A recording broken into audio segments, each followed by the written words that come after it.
আমরা একভাবে নির্বাচনের প্রস্তুতি নিচ্ছি, ৩০০ আসনই লক্ষ্য, বললেন নাহিদ ইসলাম। বিস্তারিত সংবাদ। জাতীয় নাগরিক পার্টির এনসিপি আহ্বায়ক নাহিদ ইসলাম বলেন, আমরা একভাবে নির্বাচনের জন্য প্রস্তুতি নিচ্ছি, সে লক্ষ্যে সবকটি আসনেই শাপলা কলির জন্য প্রার্থী দেওয়ার কাজ করছি। সমঝোতা বা জোট রাজনৈতিক বা আদর্শিক জায়গা থেকে হতে পারে।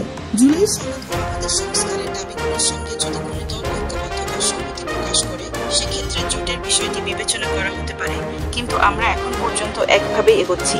আজ বুধবার দুপুরে নারায়ণগঞ্জের সিদ্ধিরগঞ্জের ২ নম্বর ঢাকেশ্বরী এলাকায় সাংবাদিকদের এক প্রশ্নের জবাবে কথা বলেন নাহিদ ইসলাম।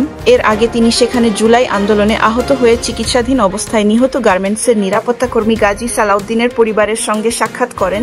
সর্বাধিক আসনে এনসিপির প্রার্থী দেওয়ার কথা জানিয়ে নাহিদ ইসলাম বলেন, ফ্যাসিবাদ বিরোধী ও গণতন্ত্র প্রতিষ্ঠার লড়াইয়ে অগ্রণী ভূমিকা পালন করায় বিএনপি চেয়ারপারসন খালেদা জিয়ার জন্য মনোনীত আসনগুলোয় হয়তো কোনো প্রার্থী দেওয়া হবে না। এনসিপির এই নেতা বলেন, বাংলাদেশের ইতিহাসে নির্বাচনের সংস্কৃতিতে দেখেছি, যাদের টাকা আছে, গডফাদারগিরি করে, তারাই নির্বাচনে দাঁড়ায়।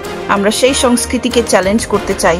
এলাকার যার গ্রহণযোগ্যতা আছে, সাধারণ মানুষের পাশে পাওয়া যায় যাকে, এমন খেতে খাওয়া মানুষ থেকে শুরু করে এলাকার শিক্ষক, ইমাম ও গ্রহণযোগ্য কাউকে জনপ্রতিনিধি হিসেবে দেখতে চাই। আমরা সেই উদ্দেশ্যে কাজ করছি। এনসিপির আরেক নেতা নাসির উদ্দিন পাটোয়ারি বলেন, ১৫ নভেম্বরের মধ্যে এনসিপির প্রাথমিক প্রার্থী তালিকা প্রকাশ করা হবে শাপলা কলি প্রতীকে। নির্বাচনে অংশ নেওয়ার প্রস্তুতি নিচ্ছে দলটি।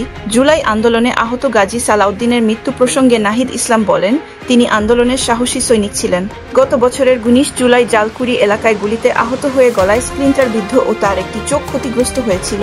তিনি দীর্ঘদিন যাবৎ চিকিৎসা নিয়েছেন, কিন্তু সরকারের পক্ষ থেকে আহত যোদ্ধাদের যে চিকিৎসা দেওয়ার কথা ছিল, তারা যথাযথভাবে সেই দায়িত্ব পালন করতে পারেনি। ফলে এখনো অনেকেই কষ্টে আছেন, লাশের সারি বাড়ছে। তিনি বলেন, আহত ব্যক্তিদের দীর্ঘমেয়াদী চিকিৎসা নিশ্চিত করা সরকারের দায়িত্ব।